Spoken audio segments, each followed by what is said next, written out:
Mga himang rawon nga punuhin impormasyon parte hiton panarabahuan. Mga hibabruan kabahin ng mga katungod ngan responsibilidad hiton mga empleyado ngan mga employers. Ini nga tanan igpapahamtang live a FM Radio 100.7 ngan PRTV Tacloban. Makikitang gihapon ha FB pages ang PRTV ngan DOLE Region 8. Ini ang Oras Handole.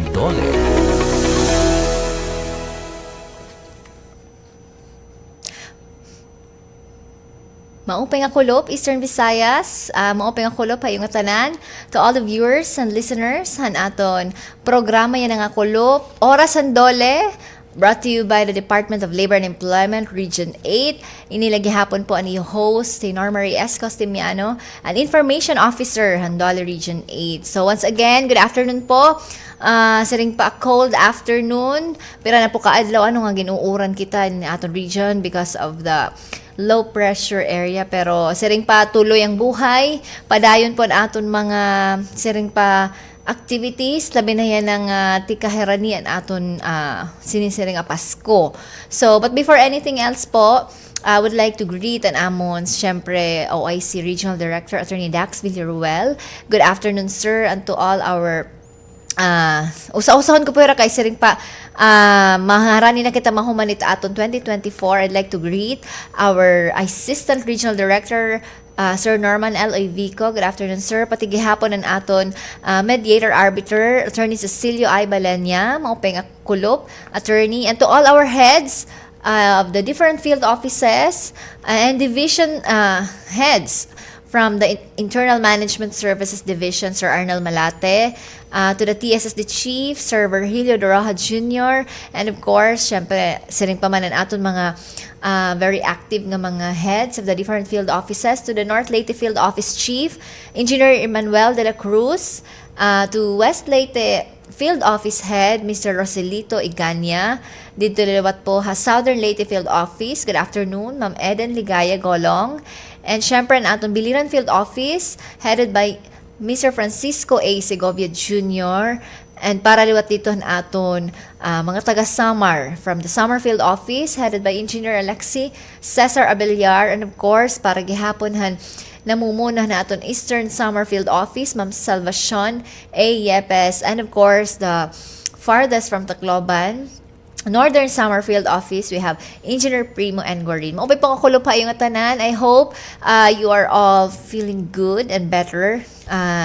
Syempre, we are wrapping up our accomplishments, kumbaga ginsisiguro na naton yan na anon aton mga deliverables kung talaga natima na naton. But for those who are listening, mga employers, workers, mga kliyente namon, maupay po nga kulop hayong nga tanan. I hope yan nga kulop, uupdan ako ninyo. May na kita pag, sining pa, may na ko i-share nga something important gihapon para ha iyo, labi na aton mga magtatrabaho, aton mga obrero, sining pa, aton mga workers in the private sector.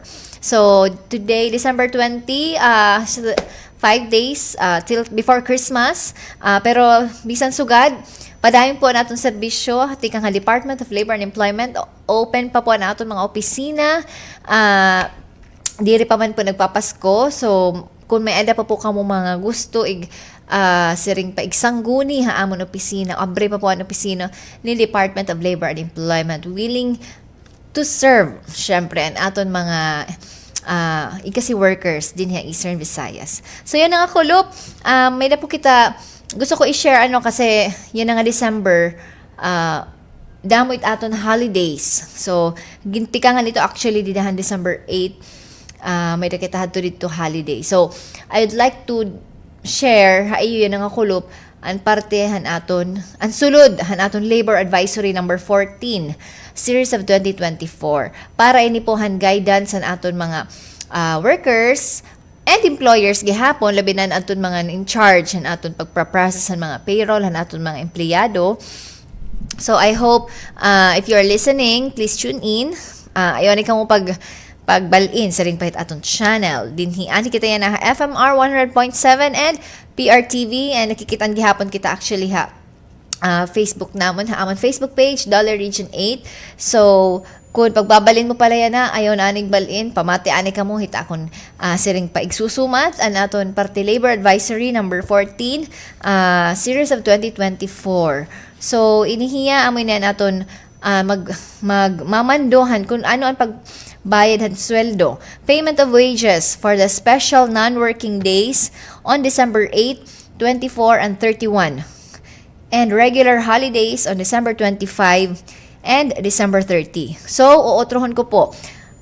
Didahan December 8, nganit maabot nga December 24, ngahin 31, gin-declare po ito yang special non-working days or kumbaga mas kilala yang tinatawag nga special holiday. So, kumbaga correct na sa term, special non-working days. So, an aton liwat December 25 ngan December 30, ito hira gin-consider ito nga regular holiday. Regular ko dito kada tuig.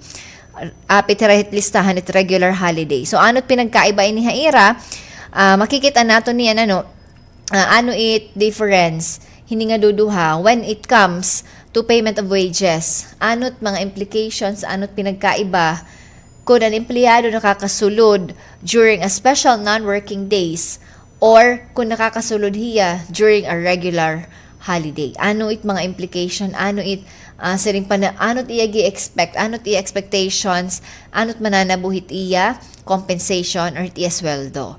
So, without further ado, titikangantay ni nga aton Labor Advisory number 14, syempre signed by our Honorable Secretary of the Department of Labor and Employment, Secretary Bienvenido E. Laguesma. So, unahon ta po dito na aton special non-working days. Kay amon duro damot, tuloy ni kaadlaw. December 8, it is the Feast of Immaculate Conception of Mary. And December 24, syempre magpapasko Christmas Eve, special non-working day hiya. And tuliwat ang aton last day of the year, December 31. So, ano po ang mananabukan ng empleyado diri sumulod?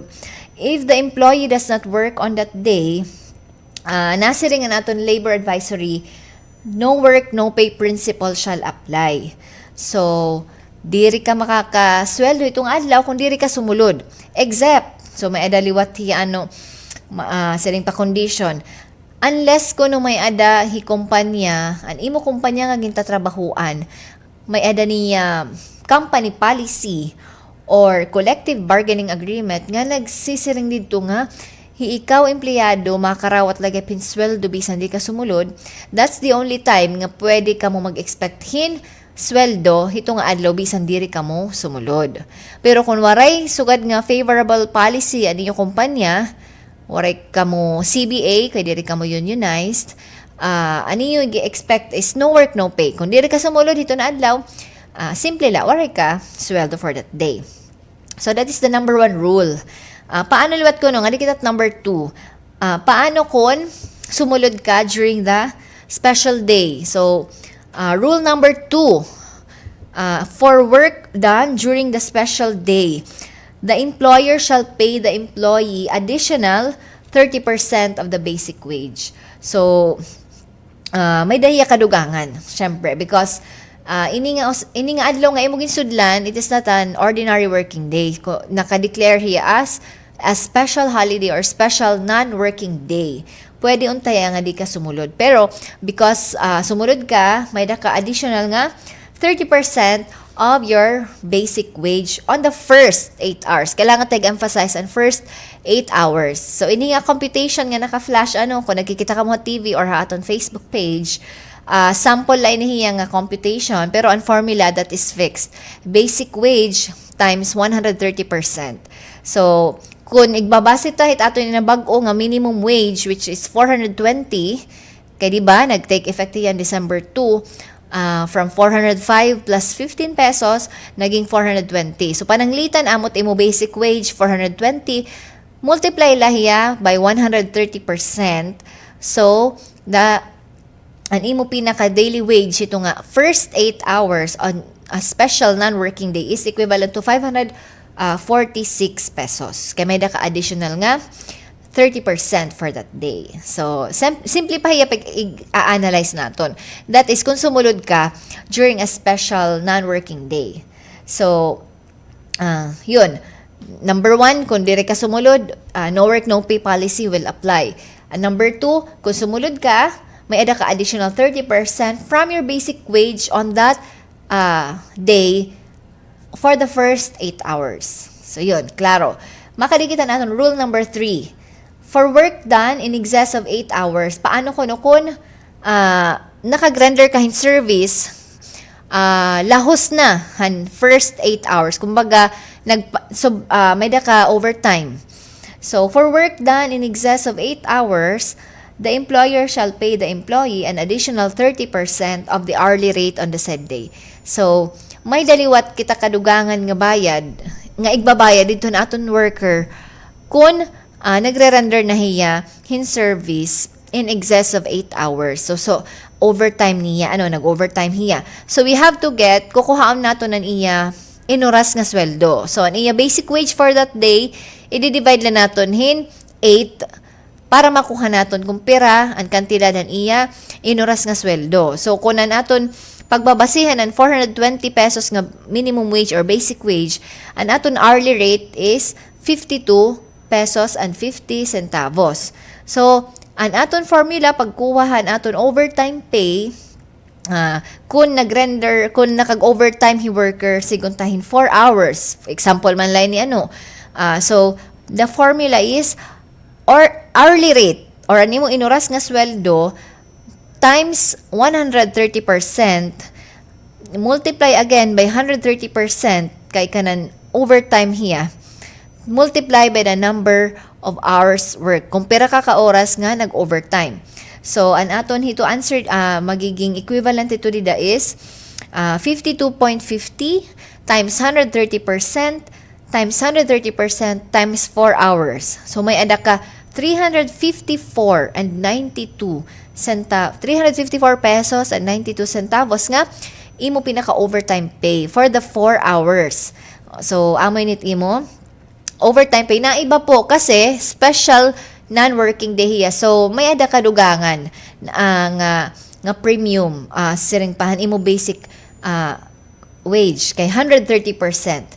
So, yun, 354.92 po ang imo pinaka overtime pay hito nga adlaw nga special non-working day. Sigunta 24 sumulod ka. So, amo ito. Tapos nakag-overtime ka pa. Grabe naman na nagpapasko na nag-overtime pa. Pero example la po adto hiya.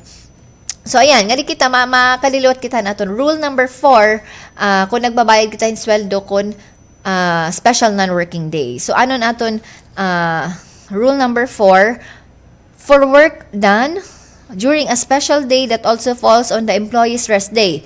Wawaray-warayon ta. Kung empleyado ko sumulod sa trabaho, during a special day or special holiday, sumulod hi worker, bisan dapat rest day niya. Off dapat niya ito nga adlaw, pero sumulod hiya plus a special non-working day pagod. So, ano't magiging resulta? Hi employer, babayaran niya dapat hi empleyadohin additional 50% of the basic wage for the first 8 hours. Kung kanina, additional 30% la anaton rule number 2. Pero kay tungod nga sumulod hiya nga naka-schedule dapat nga iya off, dapat day off niya. May ada niya additional 50% instead of the 30% la dapat. Tungod kay off niya. Hito nga adlaw dapat pero ginsumulod hiya. So, anatong formula simple la po, basic wage times 150%. So, anaton minimum, kung mabalik kita dito aton sample lang ang computation based on the minimum wage nga 420 times na naton ito 150%, ang iya minimum, ang iya sweldo for that day is equivalent to 630 pesos. Tungod ka kay special non-working day itong adlaw, tapos day off pa niya or off pa dapat niya or rest day niya ito nga adlaw pero sumulod hiya. So, that makes the difference po between ito sa nga empleyado. As siya, may da po ito rason kay kung nakakapansin ka mo nga mag-iba-iba niyo sweldo, yung net take home pay, Panginano ani kita anuhan aton siring pa payroll officer or kung hinuman it nagpe-prepare kasi may ila po mga sugad na instances nga mas dakon iya rate ito nga adlaw nga special holiday kay tungod supposedly rest day niya. So may additional premium po ito nga nakakarawat worker. So diri po automatic nga dapat paprihas ka muntananhin makakarawat on a particular day. Labi na kung may mga holiday. So ibabat aton ka siring pa considerations pagdating pag-compute it aton wages. So pero hakadugayan po kung mamemorya ini niyo or mafa-familiarize na niyo ini ma-appreciate niyo kung paano pag-compute it iyo mga sweldo. So, siring ko pa man nga ni kung ikaw nakaabriyan at iyo radyo, tapos nagtatrabaho ka, maupay mamati po kamo hini, para maaram kamo it iyo katungod. Oo, para diri kamo basta-basta mauuwat or masyasak ka mo nga, kaya no ginibanan akong sugad hini or kaya ano nga mas hitaas it akong rate yan ang adlaw. So, may mga sugad po yung instances kung mga holidays. So, didikit kadto kita aton rule number 5 kung special non-working day. So, for work done in excess of 8 hours during a special day that also falls on the employee's rest day, the employer shall pay the employee additional 30% of the hourly rate. So, inihiya, siring pa, amo na sinisir nga, nag-overtime ka during a special non-working day, kundi in rest day mo gihap. So, patong-patong ini nga siring pa, mga additional payments sa imo kumo empleyado. Kung rest day mo, pero sumulod ka, tapos nakag-overtime ka pa. So, the formula is hourly rate of the basic wage, and inuras mo naman nga sweldo. Basta kita nag-compute in overtime pay, nabalik kita nga aton inuras nga sweldo. Hourly rate of the basic wage times 150%, kay ano 150% kay day off mo hito nga adlaw. Nga tapos special non-working day pagod. So 150% times 130% because siring ko pa in excess of 8 hours na hiya times the number of hours work. So naton sample computation 52.50 times 150% times 130% times 2 hours. For example, lining nga 2 hours, kung 2 hours ka nga nag-overtime. So, may ada ka 204 pesos and 76 centavos nga overtime pay during that day. Nga special holiday, rest day mo gihapon and nag-overtime ka. So, sugad po, it just follows a certain formula. So, pero para gihapon dito mga nakukurean pag-intindi, pwede gihapon po kamo magpakiana. Pwede kamo kumantuha mo ng opisina, mag-i-inquire kamo, or labinan aton mga in-charge na nagko-compute hit mga sweldo, hit aton mga empleyado. Actually, pwede kamo tutdo gihapon, magpa-orient, didihit aton mga officers sa DOLE. So, yun. Amo po to, aton pay rules kun special non-working day or special holiday. So, yan ay pakiana. Paano luwat kung regular holiday? So, an aton regular holiday ato it December 25, the Christmas day, adlawan kapaskuhan ngahin December 30 or Rizal Day. Adlawon ni Jose Rizal ang aton pambansang bayani. So, iniluwat nga aton regular holiday. Iba init era formula. So, diri ayo kamo kalipat, ayo kita pag-assume nga tungod nga holiday paparehas la ito. So diri duduha po ka klase aton holiday yan nga ginaistoryahan, special non-working day ngahin regular holiday. So nga di kita regular holiday. So for number 1, kung sumulod ka, for example, sumulod ka December 20 for rule number 1, if the employee does not work, kung waray ka sumulod December 25, for example, if the employee does not work or did not report to work, the employer shall pay 100% of the employee's wage for that day. So, kung waray ka kuno makasulod December 25, pwede ka lagi hapon bayaran 100% imo sweldo. Provided, may condition po, na siring labor advisory, provided that the employee reports to work or is on leave of absence on the day immediately preceding the regular holiday.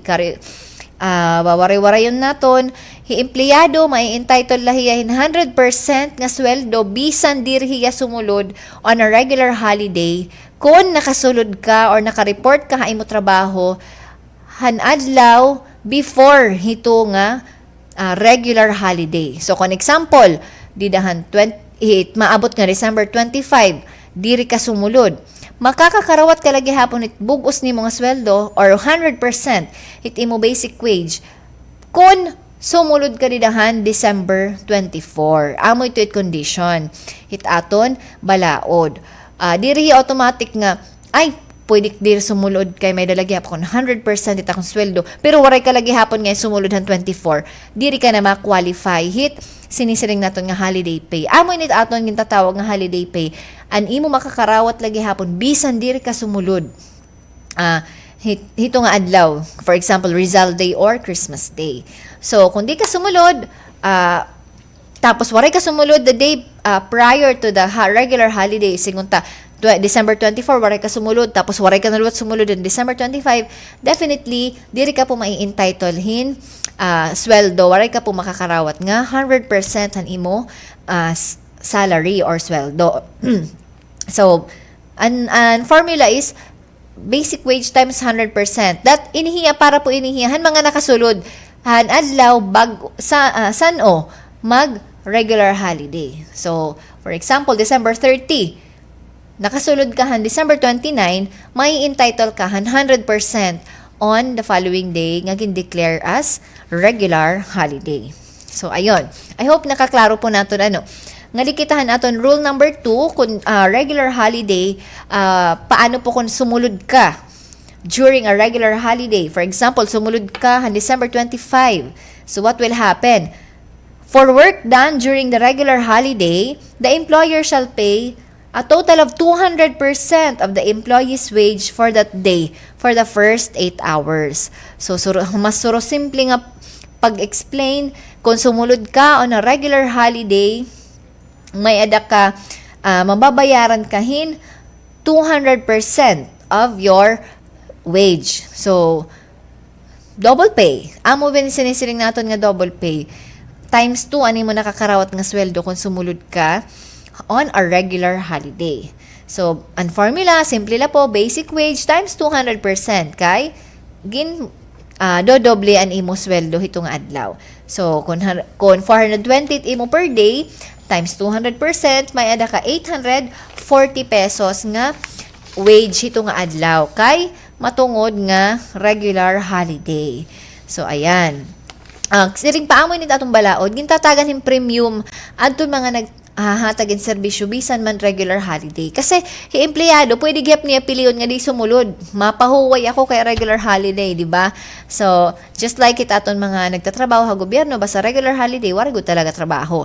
Pero inin aton mga workers in the private sector, tugod nga kinahanglanon gyapon ang ira serbisyo, labi na kun ada hira nagtatrabaho hin mga essential nga mga companies, essential products ani ra ginbabaligya or ano man dito dida. Gintatagan liwat hirahin premium para ngadtuhan ira serbisyo nga gindi-deliver bisan man regular holiday. So that's why kung regular holiday, double pay po ang aton mga workers in the private sector. So that is syempre matagaling hustisya liwatan ira pag sulod trabaho bisan man ang iba na mamahuway, nagbabakasyon or sering pa nag-staycation or nagre-relax. So they deserve po ito nga sugad nga klasihin premium. So, rule number 3, paano liwat kuno kung mag-overtime ka on a regular holiday? So, for work done in excess of 8 hours, and kung magsobra ka na in 8 hours, pinapag-overtime ka ni sir. So, employer, dapat bayaran ka niyahan imo additional 30% of the hourly rate as your overtime pay. So, pananglitan mag-overtime ka duha ka oras. Pinag-extend ka 2 hours. So, makakakarawat ka dapat 273 pesos nga overtime pay for that day. An aton computation, amo po ini, hourly rate, ani mo inuras nga nga sweldo, I mean. So, paano ito nakukuha? Nasa lang ako kanina, 420 nga minimum wage divided by 8. Amo la po ito yat pagkuhit aton hourly rate. Kay 8 hours man light aton sa ring papagtatrabaho o sa kaadlaw. So, kung nakakag-overtime, amo po inihiyat computation, 5250 times 200% kay tungod nga regular holiday. So, din mapapansin niyon kinaibahan. Dinhi po an aton multiplier is 200% kay regular holiday. Ang kanina special non-working day 130%. Lapo ito hiya kanina, di ba? So amoy diri dat pagkakaiba kung regular holiday multiply by 200% times 130% tungod nga in excess of 8 hours multiplied by the number of hours nga nag-extend ka or nagtrabaho ka. So kung 2 hours may ka 273 pesos nga overtime pay. So actually may mga rasones it aton mga empleyado kay no mas gusto nila sumulod it regular holiday. Tungod po gihapon hini syempre.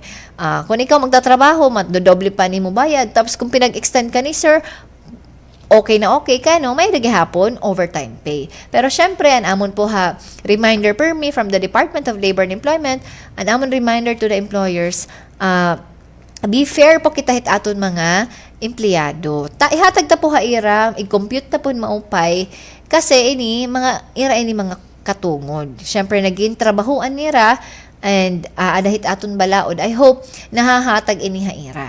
So yun, a reminder la po adto. So makadikit at aton rule number 4. 3 pala to kanina ano. So paano liwat po kuno kon rest day ko dapat pero regular holiday tapos sumulod ako.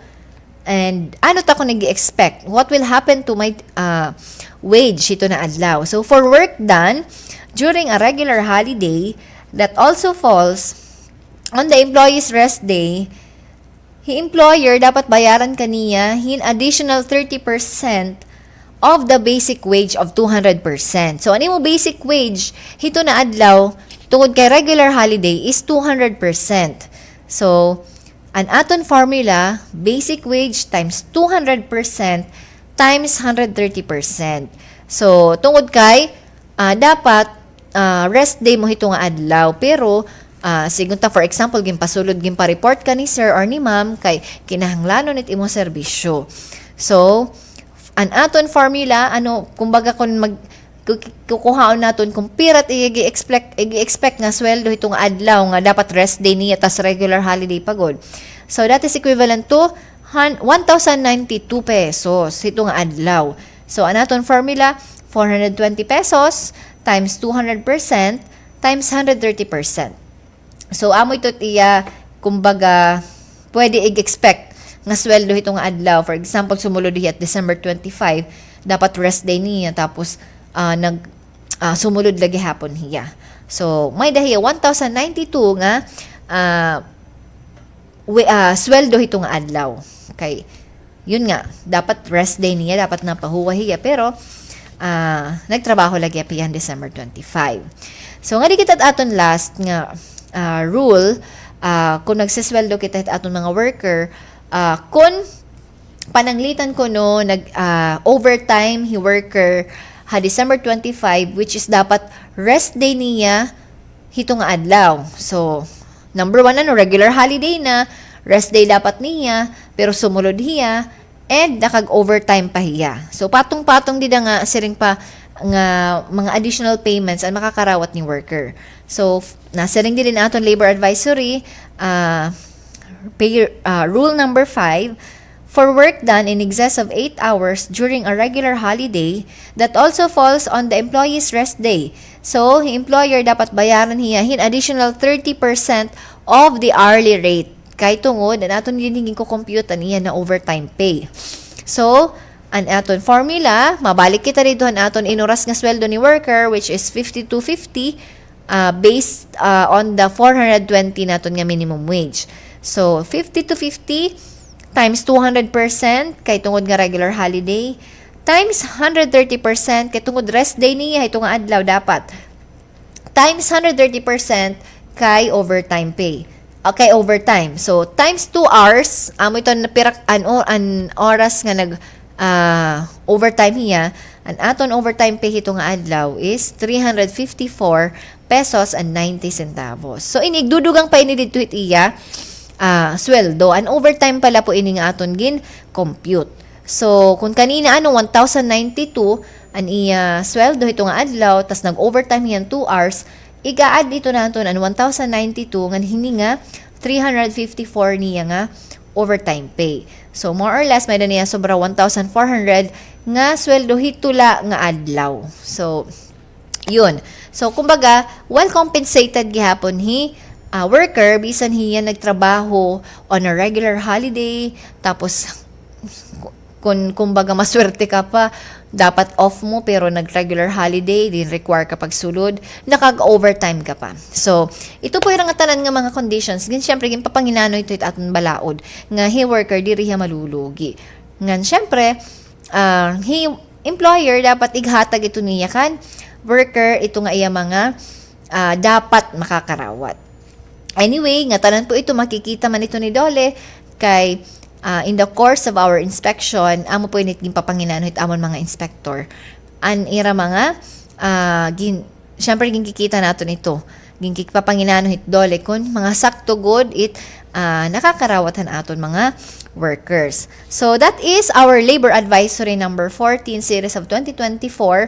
So kung gusto po niyo makita ang advisory mismo, just visit our Facebook page DOLE Region 8. Naka-upload po ito dito at amon Facebook page ini nga aton Labor Advisory number 14.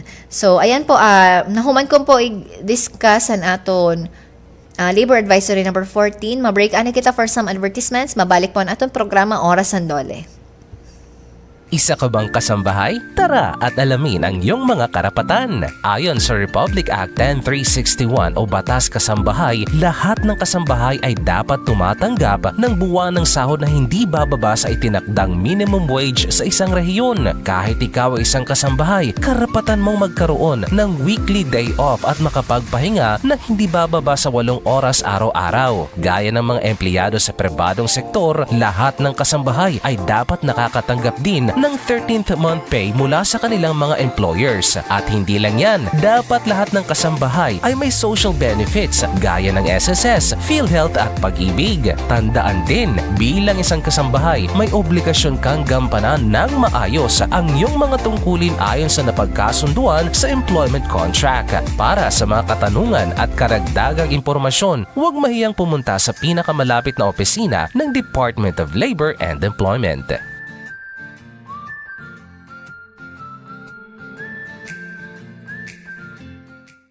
Isa ka rin ba sa mga empleyadong nag-aabang sa 13th month pay? Tara at alamin natin ang mga importanteng impormasyon tungkol sa 13th month pay. Ayon sa Presidential Decree number 851, ang 13th month pay ay obligasyong dapat ibigay ng employer sa kanyang mga empleyado nang hindi lalagpas sa December 24 ng kada taon. Ang halaga nito ay katumbas sa 1/12 o 1/12 ng kabuang kinita ng empleyado sa loob ng isang taon. Kahit hindi ka pa regular, basta nakapagtrabaho ka ng hindi bababa sa isang buwan, deserve mo ang 13th month pay. Alam niyo ba na ang lahat ng private employers ay kailangang magsumite sa DOLE ng Report of Compliance sa 13th month pay not later than January 15 taon-taon? Laging tandaan, ang 13th month pay ay iyong karapatan at hindi pwedeng ipagpaliban. Dahil hindi okay kung walang 13th month pay.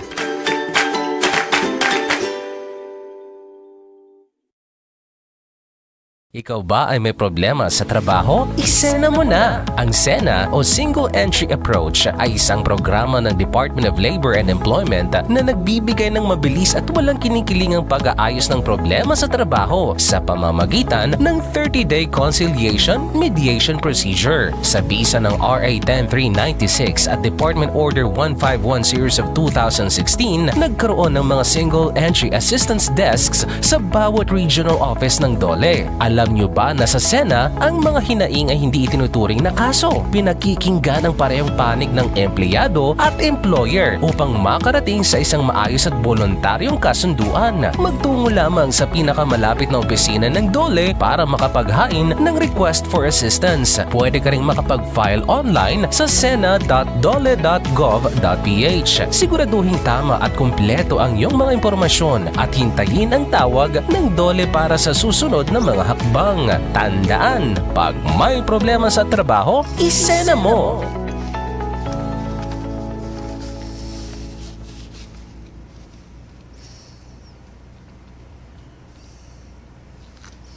Okay, nabalik po kita din na atong programa Oras ang Dole, din hilagi hapon po FMR 100.7 Tacloban, and of course we are also seen PRTV Tacloban and haamon gihapon Facebook page Dole Region 8. So mao pa nga kulop po hayong tanan once again, labi na po didtuhan aton bag-ulang nga namamati. Oras ang Dole po every Friday din hila iniha FMR 100.7 Tacloban. So kanina po gin-discuss ko na ato Labor Advisory number 14. So kung na-miss niyo ito, pwede niyo balikan dito at amon Facebook page, naka-upload dito aton Labor Advisory number 14. So yan ang po gusto lang namon i-share and amon baga naging accomplishment, or I mean kung ano na amon naging update han last week. Actually naging busy po na amon opisina because siring pa andole diri la po liwat pirmi trabaho. Syempre in pursuit of work-life balance, kinahanglanon kasi gihapon ito as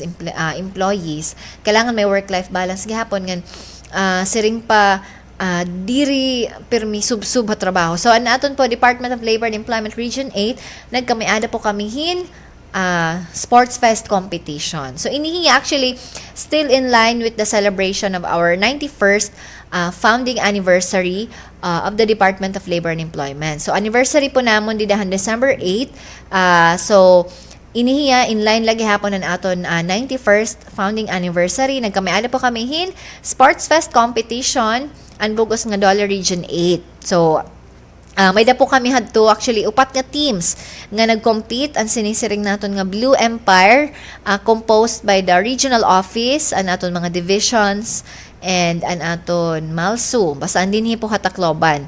And may daghapon kita sinisiring nga Northville, Tamaraos, composed of the Northern Leyte Field Office and Biliran Field Office.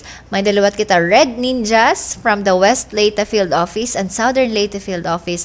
Ngahinan aton Samar Islanders, composed of the 3 field offices in the Samar Island. So anaton Samar, Eastern Samar, and Northern Samar. So ini po in ginheld namon last December 10 to 13 din nila po old Capitol Gym dida tabok actually po tamon opisina may Libertad.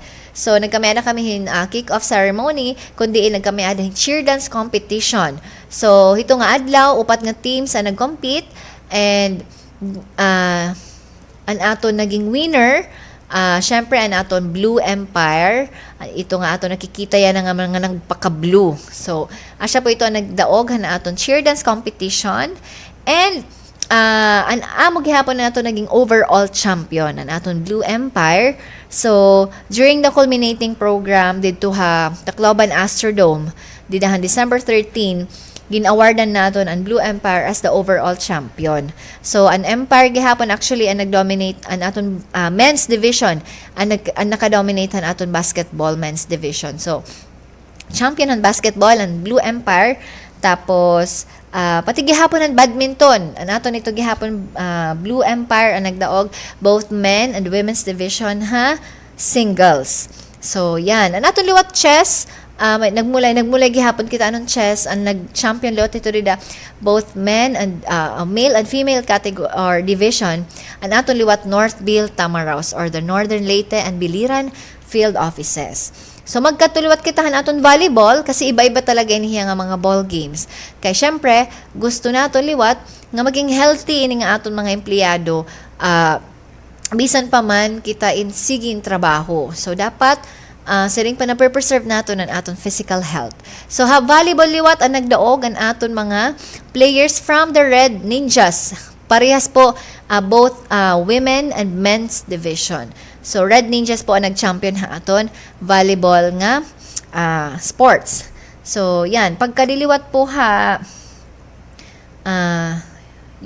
basketball Blue Empire po ang naging champion. So, ayan. Ang basketball liwat nga women's division, ang nag-champion liwat po ito ridaan aton, Samar Islanders. So, actually, parang equal po ang siring pa-awarding. May da nag-excel chess, may da basketball, may volleyball, may da badminton.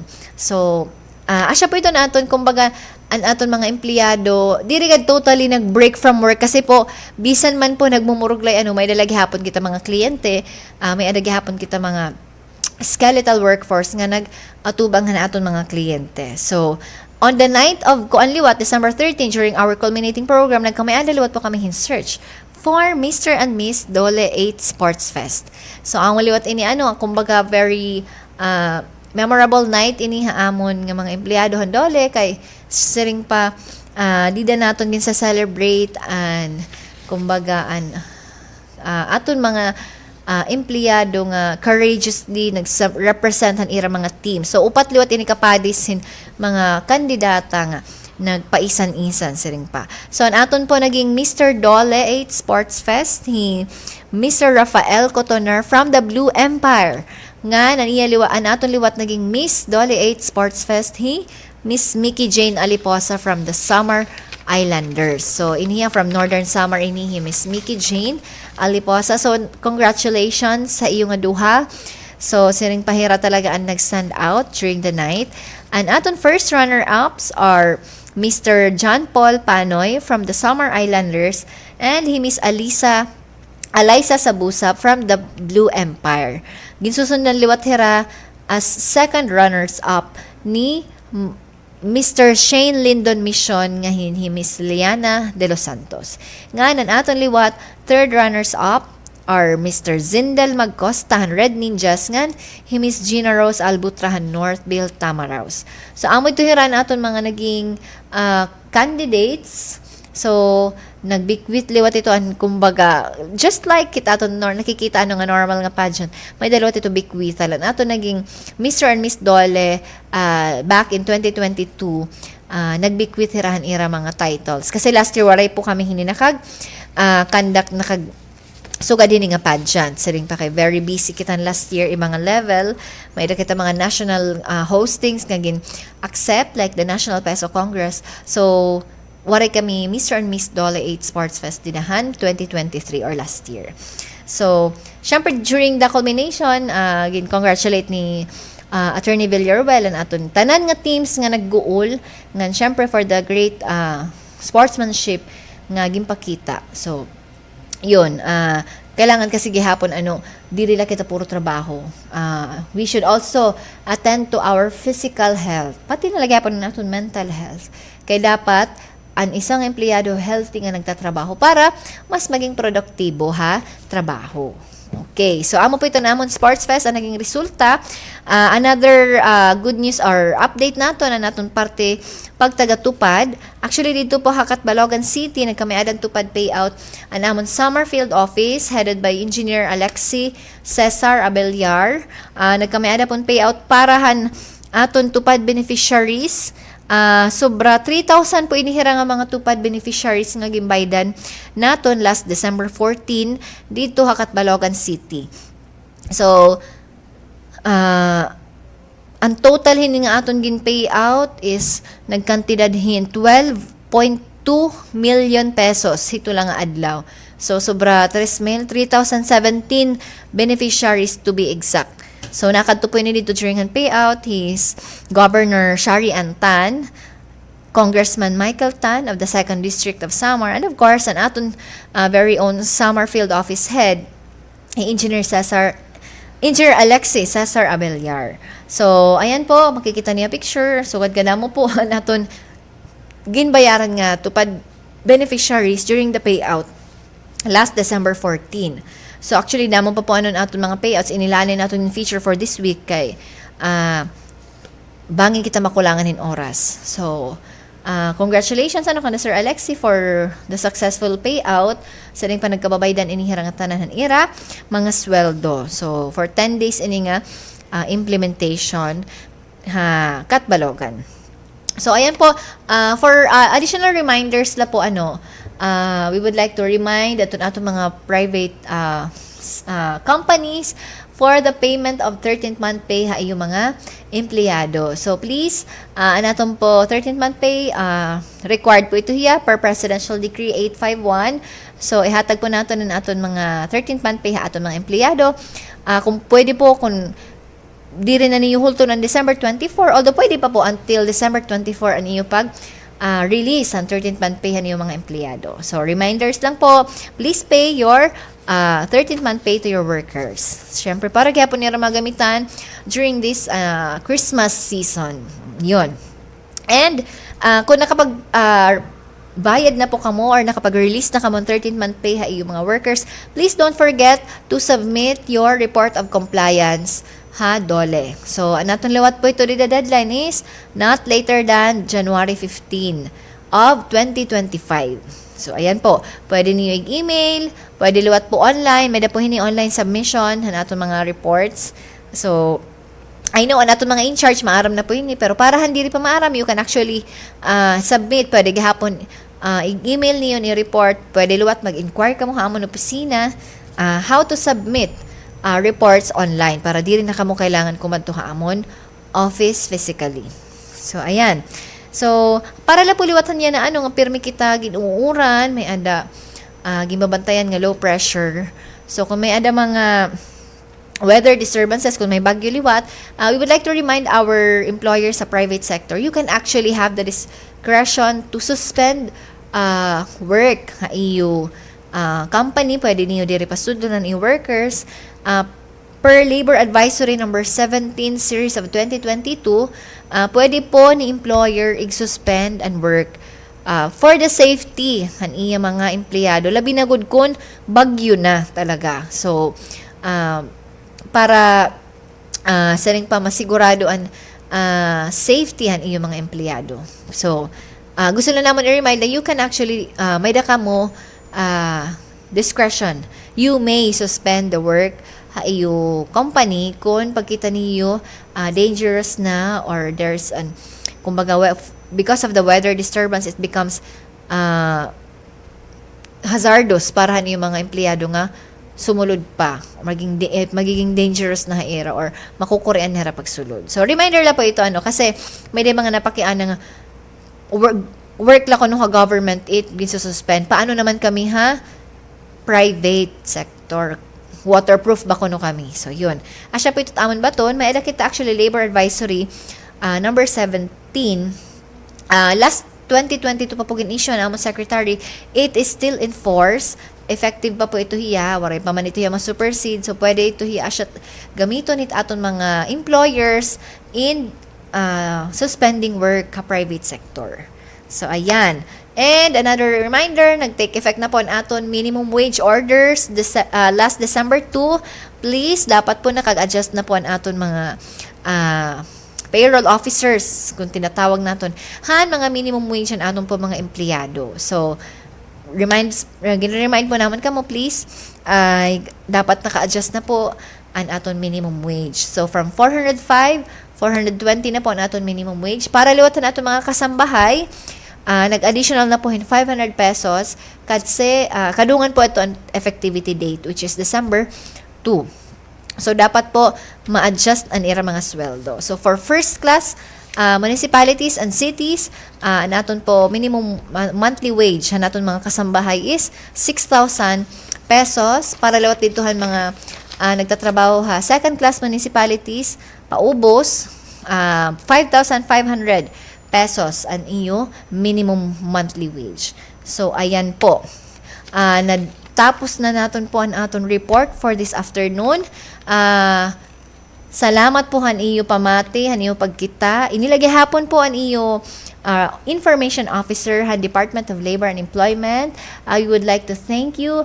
And on behalf of my Regional Director, Attorney Daxby Villaruel, we would like to greet you all a very Merry Christmas and a prosperous year 2025. Salamat po niyo pag-upod haamon, and hopefully po in the coming year makaupo lagi hapon naman kamo through hitamon programa Oras and DOLE, makagpadayon po kita hining aton programa kun diin makakasabot kamo han mga latest updates regarding our labor and employment dinhi po Eastern Visayas. So damong salamat to all our program partners, to all our clients. Padayon po magseserbisyo ang Department of Labor and Employment iyo. Open po ang aton mga opisina sa iba-iba nga probinsya, pati gahapon po ang aton regional office dinhi 13 Martires Street, Tacloban City. So, damo nga salamat po. Again, Merry Christmas and Happy New Year. Iyon na bati